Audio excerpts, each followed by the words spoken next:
Hello guys, কেমন আছেন সবাই? আশা করি যে যেখানে আছেন আল্লাহর রহমতে অনেক অনেক ভালো আছেন। আমরাও ভালো আছি। আজকে একটি গুরুত্বপূর্ণ ভিডিও নিয়ে আপনাদের সামনে চলে আসলাম। আসলে শীত শেষে তো লেপ কম্বলগুলো উঠিয়ে রাখলে এবং সুন্দর করে যত্ন করে রাখলে কিন্তু এগুলো পরবর্তী বছরে অনেক ভালো মতো ইউজ করা যায়। এই কারণে আমি কিন্তু এগুলো একটু সুন্দর করে এভাবে সংরক্ষণ করব। তো শীত শেষে আসলে লেপ কম্বল কীভাবে সংরক্ষণ করলাম সেটাই থাকছে আজকের ভিডিওতে। তো আসলে ভিডিওটি শুরু করার আগেই আমি কিন্তু এই যে লেপের কভারগুলো সবগুলো খুলে নিয়েছি। আসলে এখানে কভারগুলো খুলে নেওয়ার পরে ভাবলাম যে একটু ভিডিওটা আপনাদের সাথে শেয়ার করি। তো খুলে নেওয়ার পরে এখন যেটা করব, এই কভারগুলো তো মাস্ট সুন্দর করে একটু হালকা গরম পানি দিয়ে তারপরে ডিটারজেন্ট দিয়ে সুন্দর করে ধুয়ে ফেলবো।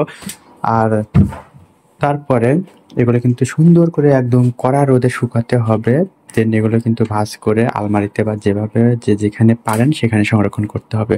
আর লেপের ক্ষেত্রে কিন্তু লেপগুলো একটু রোদে দিয়ে সবচেয়ে ভালো হয়, একদম মশমশা রোদে সুন্দর করে ওভাবে রোদে শুকিয়ে তারপরে একটু ভালো হয় আলমারিতে বা কোনো একটা কাগজ দিয়ে, বিশেষ করে আমাদের যে সারের যে বস্তাগুলো আছে ওই বস্তাগুলোতে কিন্তু আমরা রেখে এগুলো আমরা সানসেটে রাখতে পারি। এগুলো কিন্তু অনেক দিন পর্যন্ত ধুলামেলাও লাগবে না এবং কোনো ধরনের ফাঙ্গাস পড়বে না। তো এভাবে কিন্তু লেপ সংরক্ষণ করলে খুব ভালো হয়। এর আগেও আমি এরকম একটা ভিডিও বানিয়েছিলাম, তো সে ভিডিওতে কিন্তু অনেক ভালো সাড়া পেয়েছিলাম। তো সেই উৎসাহ থেকে আবারও সেই রকম একটা ভিডিও বানাচ্ছি। আর যেহেতু আমাদের ডেইলি ব্লগ, তাই এগুলো বারবার রিপিট হতেই পারে। তো আমি কিভাবে সংরক্ষণ করলাম সেটাই এখন দেখাবো আপনাদের সাথে। পুরো ভিডিও জুড়ে আমাদের সাথে থাকবেন, হয়তো স্টেপ বাই স্টেপ দেখানোর চেষ্টা করব, কতটুকু পারবো জানি না। তো এখন যেটা করব, এগুলো আমি ধুয়ে দেব সুন্দর করে, এগুলো ধুয়ে তারপর আমি শুকাবো। আর এখন লেপগুলো আমি ছাদে দিয়ে আসবো। আজকে তো মাশাআল্লাহ অনেক ভালো রোদ এসেছে, তো রোদে কিন্তু এগুলো সব শুকাতে দেব।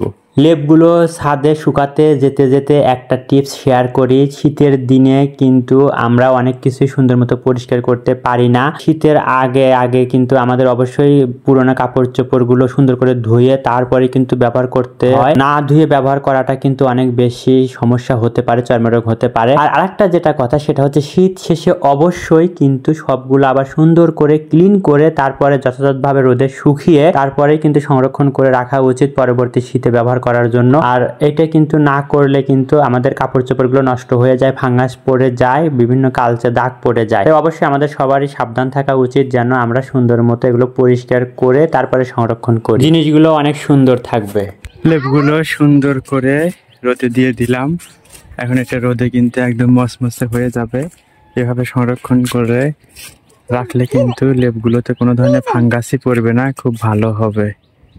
আর দুইটাতে দুইটা লেপ দিয়ে দিলাম, যেহেতু লেপ ভারী এই কারণে আলাদা করে দিলাম। লেপগুলো কিন্তু আজকে সারাদিন আমরা রোদে রেখেছি। মাঝখানে তাপসির আম্মু একবার গিয়ে লেপগুলো উল্টে দিয়ে রেখে এসেছিল।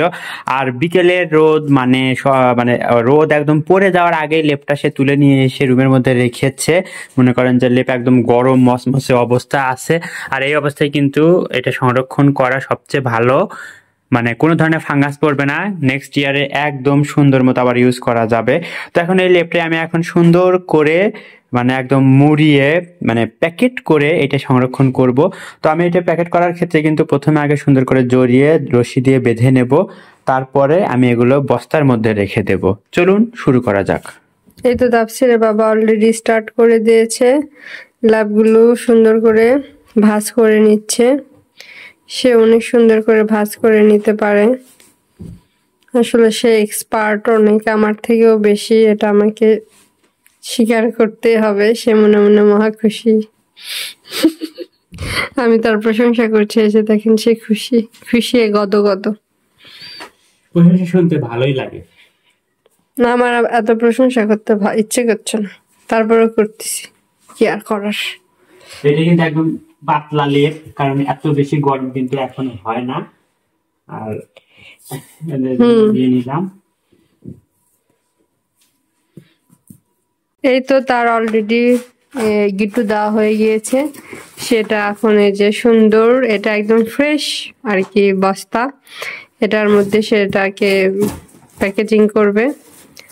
দেন আরেকটা লেপ আছে। আসলে গেস্টরা আসছিল যার কারণে আমাদের লেপ বের করা পড়ছে, আদারওয়াইজ আমাদের কমপ্লিট ছিল, যেটাতে আমাদের শীত আর কি পারি যেত। ওই যে ভাইয়ারা ভাবিরা এসেছিল, তো তাদের জন্য মূলত বের করেছিলাম।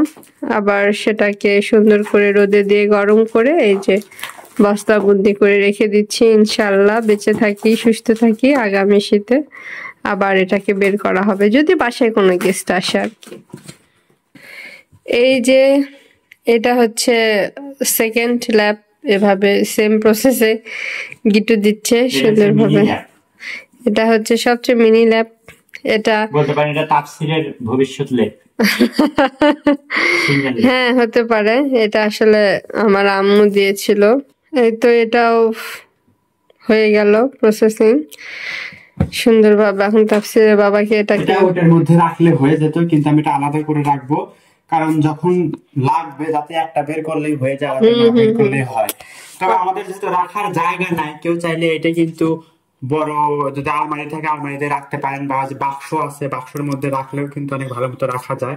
তো যেহেতু আমাদের জায়গা নাই রাখার মতো, এই তো রেখে দিচ্ছে তাফসীরের বাবা সুন্দরভাবে। তবে যেভাবে রাখি না কেন আলমারিতে বা ওই যে টিনের যে বাক্সগুলো আছে বড়, সেটাতে যেভাবে রাখি তার চেয়ে বড় কথা অবশ্যই শুকনো এবং মানে একদম সুন্দর জায়গায় রাখতে হবে। একটু শুকনো জায়গায় না রাখলে, যদি ভেজা ভেজা জায়গায় থাকে তাহলে কিন্তু লেপটা নষ্ট হয়ে যাবে, তুলোগুলো নষ্ট হয়ে যাবে, জড়ো হয়ে যাবে। তো এভাবে কিন্তু লেপ সংরক্ষণ করাটা অনেক বেশি জরুরি, যেহেতু এটা হচ্ছে সিজনাল একটা মানে জিনিস, সিজন ছাড়া তো লাগে না। এটা এখন আমরা সানসেটের উপরে রেখে দিব, সুন্দর করে সংরক্ষণ করা যায়। যেহেতু আমরা ভাড়া বাসায় থাকি, রাখার মতো আসলে ওরকম জায়গা নেই, আর বাসায় ছোট বাচ্চা আছে, কখন পানি লাগে তার ঠিক নাই, এই কারণে এগুলো আমরা এখন সানসেটের উপরে রেখে দেবো। আর বাংলাদেশের ম্যাক্সিমাম মানুষই কিন্তু এরকম ভাবে ল্যাব প্রসেস করে রেখে দেয়। আমি দেখেছি আমাদেরও মায়ের দাদিরা তারাও এভাবে সংরক্ষণ করেছে, তো আমিও তাই করলাম তাদের প্রসেসটাতেই। আর অবশ্যই যেটা কথা বলবো সেটা হচ্ছে লেপের যে কাভারটা, সেটা কিন্তু অনেক সুন্দর করে ক্লিন করে সুন্দর করে শুকিয়ে তারপরে কিন্তু এটা আলমারিতে রেখে দেওয়া উচিত।